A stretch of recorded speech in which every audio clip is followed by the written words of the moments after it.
Yes, sir. It's your boy B Hayes back with another one, guys. So let's go ahead and jump right into it. Before we do that, watch out for spam, WhatsApp, in the comments down below. Feel free to join VIP to be alerted whenever we get in and out of plays. Also, get your free stock from down below as well, guys. So we're gonna start it off with how the day went or whatnot, guys, and what's about to happen and the bad news and what's going on and how they just try and keep a narrative on the overall stock market to try and keep control of the retail investors, the people that have no sense of direction of, of their own thoughts and just go off of what the media tells them. This is what this is designed to control. But anyways, let's go ahead and take a look at it, guys. Today was a rocky day, not too shabby at all. This week was a digestion week for the market, meaning it was best to really be on the sidelines in the cash position or be buying puts on the market, guys. And we know a bullish, the market's supposed to be bullish right now. Like I told you guys, it got some catching up to do with Bitcoin. With Bitcoin, that's not 100% indicator that the market has to do what to do, but it is a nice indicator. We know this whole entire time we've been running in sync with one another. Bitcoin dropping, the market dropping. Bitcoin rising, the market rising. But all of a sudden, the market is starting to break up and be in its own space, and as well as individual securities is starting to, like tech. If you was investing in social media companies today, like Snapchat, Facebook, the social media companies, I'm pretty sure your portfolio did well today.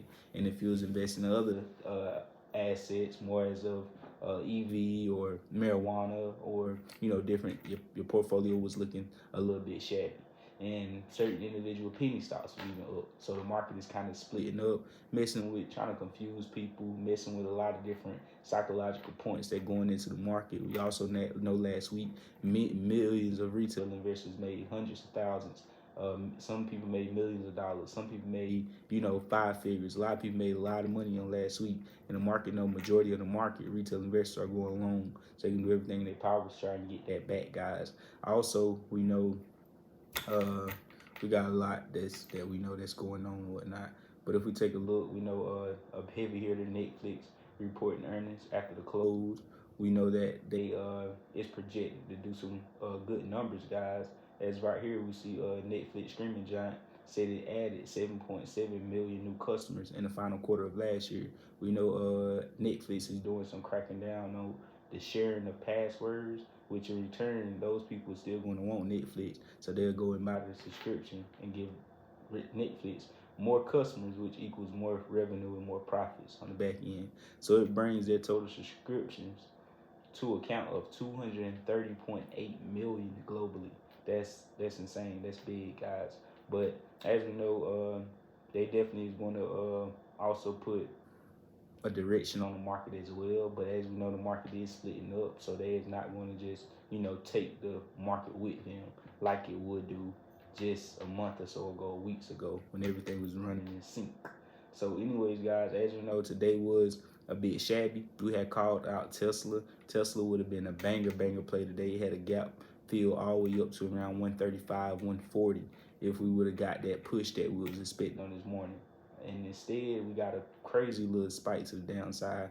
We was able to get a recovery and get out with that recovery. We learned from our mistake on yesterday with Carvana. Remember, I was in the day before. I had lost $2,000, and then it got back. I got all the money back, and instead of selling for a break even, once you get your money back, your psychology will be, dang, I took that pain in order to get bigger gains. But sometimes you got to understand the go with the flow, understand the algorithm, and you got to sell for that break-even price and not worry about what you could have had, or, the fact that you was down and only thing you got back was your money back, which that's a great, thing to get back is your money. Whenever you, go down and get your money back, sometimes you just cut it at break even. Don't try to still get into the profits because it was just giving you your money back. Thank God, and just move along. You get what I'm saying? So learn from the previous mistakes and make sure you don't make those mistakes again, guys.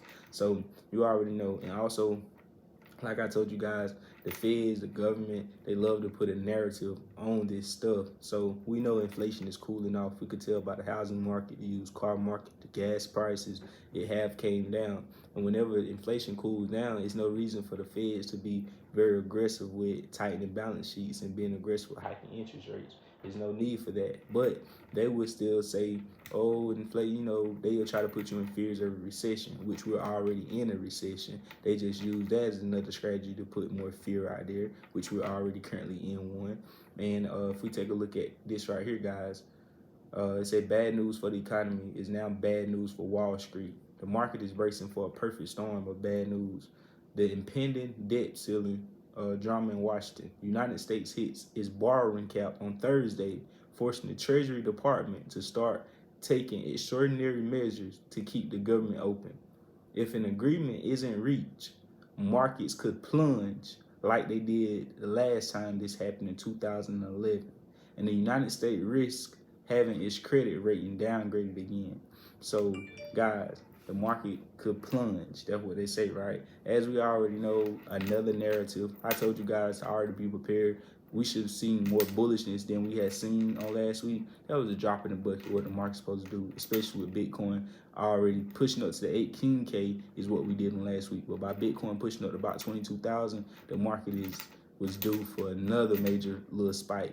But with this coming out, with them putting out uncertainty out there, retail investors making all that bread, that's why I say, guys, this week was definitely a good week to be sitting on the sidelines or letting the market digest, get up out of its, this space or whatnot, a lot of uncertainty or whatnot. But anyways, like I say, guys, we always want to prepare for any type of crazy reversals, because we already know we still got a little bit more bad stuff to go through before we get through the good stuff.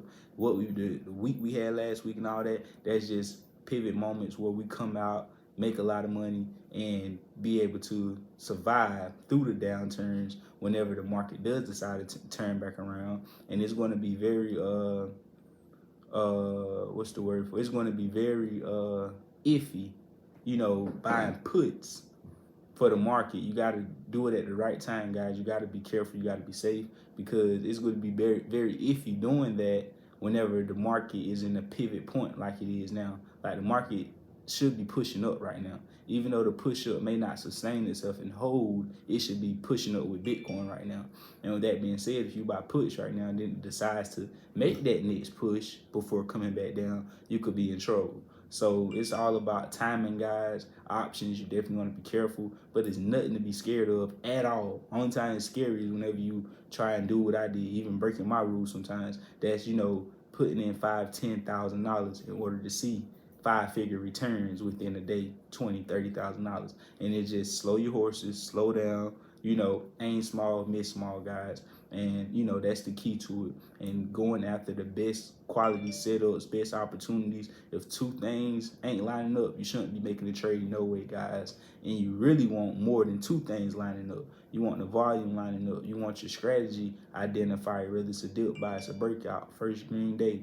You want this thing, you want, you want things to line up very well. You want a pattern to be formed from the past so you could easily identify, multiple times the buy points and sell points. You want multiple things adding up, guys.